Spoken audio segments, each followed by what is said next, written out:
अस्सलाम वालेकुम बिस्मिल्लाहिर्रहमानिर्रहीम। मैं हूँ अहमद अली और आज मैं आप सबके साथ हाजिर हूँ रेडिएशन फिज़िक्स की क्लास में। और आज हम डिस्कस करेंगे करेक्टरिस्टिक एक्सरेज स्पेक्ट्रम और ब्रेमस्टॉलिंग एक्सरे स्पेक्ट्रम और कोहेरेंस स्कैटरिंग हम डिस्कस करेंगे।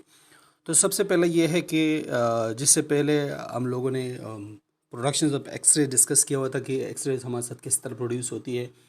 तो एज़ यूजुअल आप लोगों को मैंने बताया हुआ था कि एक्सरे हमारे साथ सबसे पहला आप लोग ये याद होना चाहिए कि एक्सरे हमारे साथ प्रोड्यूस होती कहाँ पर हैं। ठीक है, जो पिछले लेक्चर में हम लोगों ने स्टडी किया हुआ था।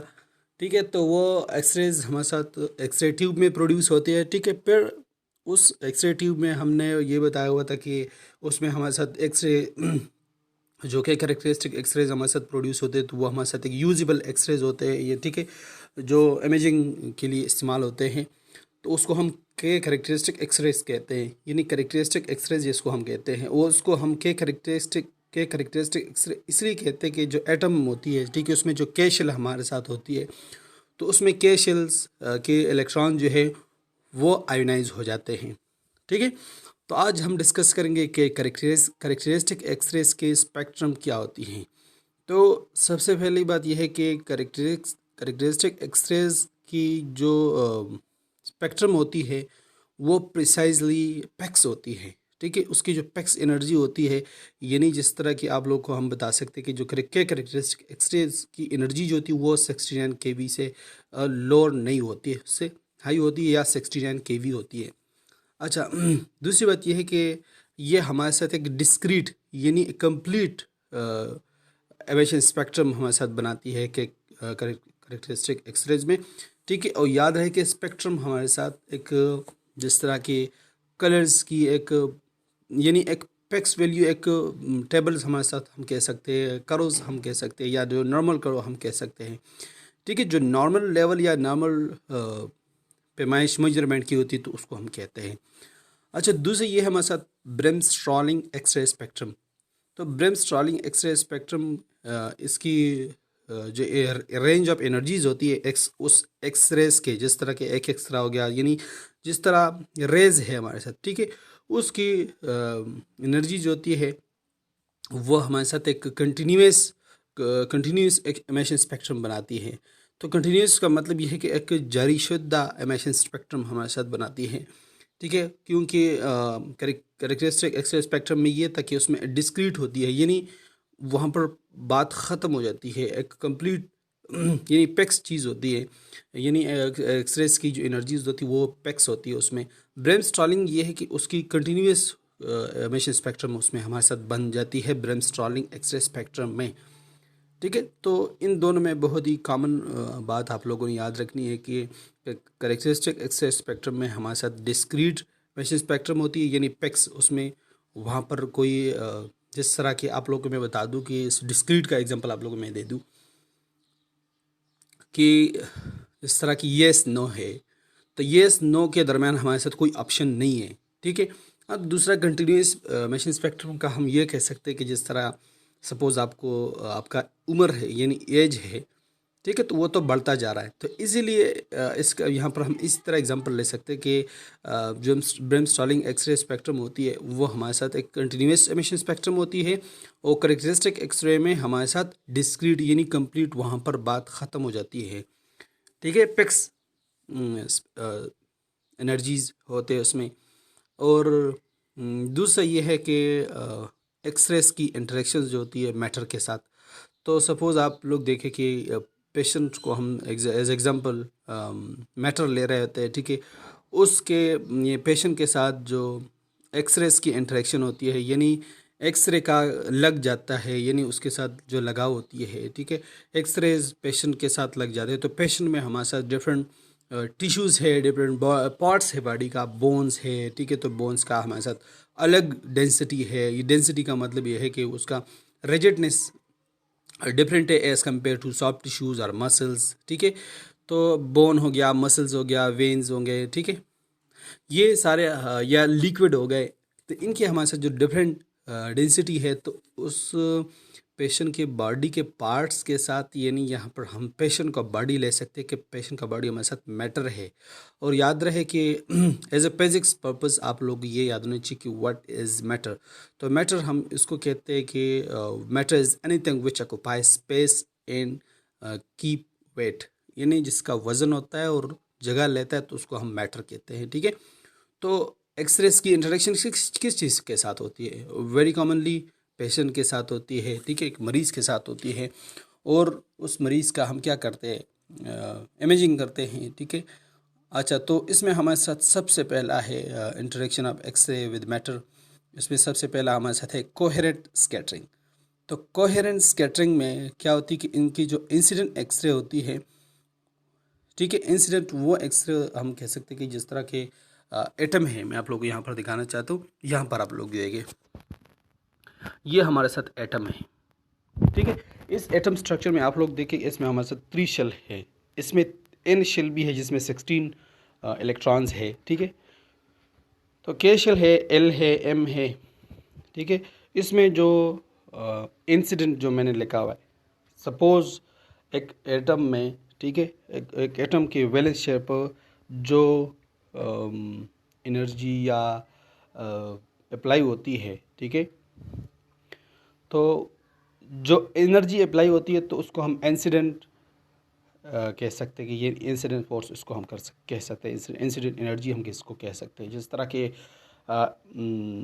एक्सरे में, चाहे वो एक्सरे सीटी स्कैन नहीं, फ्लोरोस्कोपी है, कि उन तीनों में एक्सरे ट्यूब है, वहाँ पर एक्सरे की प्रोडक्शंस होती है, तो इसमें ये अमल्स लाए जाते हैं। ठीक है, अच्छा, तो वहाँ पर हम करंट प्रोवाइड करते हैं एक्सरे ट्यूब तक। ठीक है, वो एक्सरे ट्यूब में जब करंट जाते हैं तो वहाँ पर फोकसिंग कप में जो फिलामेंट्स होती हैं वहाँ पर यह प्रोसेस होती हैं। ठीक है, जो करंट हमने दे दिया तो वो क्या हो जाता है कि एटम में जिस तरह के के शेल है तो वहाँ पर वो एनर्जी अप्लाई हो जाती है। उससे हमारे साथ जो रेज़ निकलती हैं, ठीक है, जो रेडिएशंस होते हैं या जो एक्सरेज होते हैं, तो उससे जो स्कैटर रेडिएशंस होती हैं, आप लोग को जो फोटोथर्मियोनिक एमिशन वो अमल है जिसमें हमारे साथ एक्सरे की प्रोडक्शंस होती है। ठीक है, जिस तरह की उसमें कैथोड से एनोड डिस्क में जो टारगेट होती है, टारगेट पर वो इलेक्ट्रॉन्स, हीटेड इलेक्ट्रॉन स्ट्राइक करके वहाँ पर जो एक्सरेज की प्रोडक्शंस होती है, तो वो एक्सरे जितने भी होती है वो डिफरेंट डायरेक्शंस में जाती हैं। ठीक है, जो वो चाहे वो ट्यूब के अंदर डिफरेंट डायरेक्शन में जाती है, जब एक्सरे ट्यूब से बाहर निकलती है वहाँ पर भी वो डिफरेंट डायरेक्शंस में जाती हैं। वहाँ से जाके जो वो पेशेंट पे लग जाते हैं वहाँ पर भी वो पेशेंट के डिफरेंट डायरेक्शंस पे जाते हैं। अगर आपने उस कोलिमेशन टी जिसको हम कोलिमेशन कहते हैं, या कोलिमेशन लाइट जिसको हम कह सकते हैं, जो लाइट जो होती है जिस एरिया को हमने कवर किया हुआ कि इतना एरिया का मैं एक्सरे कर रहा हूँ, ठीक है, तो वो वहाँ पर जाती है, लग के जाती है। अगर आप उसका एक्सरे जो वेरी कॉमनली लोग जो है उनको ट्यूब लाइट कहते हैं, ठीक है, वो ट्यूब लाइट आप लोग के उसको हम एज रेडियोलॉजिकल टर्मिनोलॉजी में हम उसको कोलिमेशन कहते हैं। ठीक है, जो कोलिमेशन बीम होती है उसको हम जितना खोलेंगे उतनी जगह, जिस तरह के आप लोग को डॉक्टर प्रेस्क्राइब करती है कि आप इसका हैंड एक्सरे करें आप, और वो कोलिमेशन जो आप खोल देते हैं, एल्बो जॉइंट भी इंक्लूड कर लेते हैं। तो आप जो एल्बो जॉइंट आपने इंक्लूड किया, सपोज़ यहाँ पर कहने का मतलब ये है मेरा कि हैंड के बजाय आप एल्बो भी ले रहे हो, तो ये आपकी जो रेडिएशन है, स्कैटर का मतलब ये है कि वो फैलती जा रही है। ठीक है, तो यानी वो जो रेडिएशंस, जो एक्सरेज फैल रही है, जो डिफरेंट डायरेक्शन में जा रही है, उनकी वेवलेंथ और इंसिडेंट एक्सरेज जो की वेवलेंथ जो होती है वो कॉमन होगी। यहाँ पर आप लोग देखें कि ये वेवलेंथ हमारे साथ क्या होती है। ठीक है, तो ये वेवलेंथ इन दोनों की कॉमन होगी। तो ये हमारे साथ कोहेरेंट स्कैटरिंग की सबसे पहले बात ये है। ठीक है, और इसके अलावा जो इंसिडेंट एक्सरे होती है तो वो कहाँ के साथ इंटरेक्ट करती है, कहाँ पर लग जाती है? Target atom. ठीक है, टारगेट एटम सपोज हमारे साथ के कैरेक्टरिस्टिक एक्सरे जो प्रोड्यूस होती है तो वो के शेल के साथ इंटरेक्ट होगी ना। ठीक है, और वो क्या करती है, वो एक्साइटेड हो जाती है, यानी वहाँ पर जो आयनाइजेशन होती है, तो ये आयनाइजेशन हमारे साथ क्या है, एक्साइटमेंट है, ठीक है, एटम की एक्साइटमेंट है। अच्छा, दूसरा ये द टारगेट एटम रिलीज, ये जो टारगेट एटम है वो हमारे साथ रिलीज करती है, खारिज करती है excess energy as scatter x rays. अब यहाँ पर देखिए जो इंसिडेंट रेज है यहाँ पर, ठीक है, जितना एनर्जी यहाँ है जो यहाँ पर खारिज हो रही है, उतना एनर्जी ये स्कैटर रेडिएशंस या स्कैटर एक्सरेज में वो क्या होगी, खारिज होगी। अच्छा, वेवलेंथ स्कैटर एक्सरेज और इंसिडेंट एक्सरेज जो है उनकी कॉमन होगी, इक्वल होगी, बराबर होगी। जिस तरह के आप लोग यहाँ मैंने अब बता दिया, ये हमारे साथ इंसिडेंट एक्सरे हैं जिसका वेवलेंथ यहाँ पर आप लोगों को मैंने नोट किया हुआ है। और यहाँ पर जो स्कैटर है, ये जो 3 रेडिएशन एक्सरेज आप लोगों को मैंने यहाँ पर निकाले हुए थे, इसका मतलब ये है कि ये डिफरेंट डायरेक्शन में जा रही है। तो ये हमारे साथ क्या है, स्कैटर्ड एक्सरेज है, कोले हुए, यानी एरिया से एक डायरेक्शन में नहीं जा रही, कोई राइट डायरेक्शन में जा रही, कोई लेफ्ट में जा रही, कोई स्ट्रेट जा रही, कोई फॉरवर्ड जा रही, ठीक, कोई अप डाउन जा रही, कोई डाउन फॉरवर्ड जा रही है ठीक है। तो ये हमारे साथ क्या है, कोहेरेंट स्कैटरिंग है। अच्छा, फिर हमारे साथ है कि द एनर्जीज आर इक्वल, इनकी जो एनर्जीज है इंसिडेंट एक्सरेज की और स्कैटर एक्सरेज की। तो स्कैटर्ड एक्सरेज हमारे साथ वही ऊपर से जो निकल रही है, और यहाँ पर हमारे साथ इंसिडेंट एक्सरेज जो है इनकी एनर्जी जो होगी वो बराबर होगी। Coherent scattering is in different directions that incident X-rays.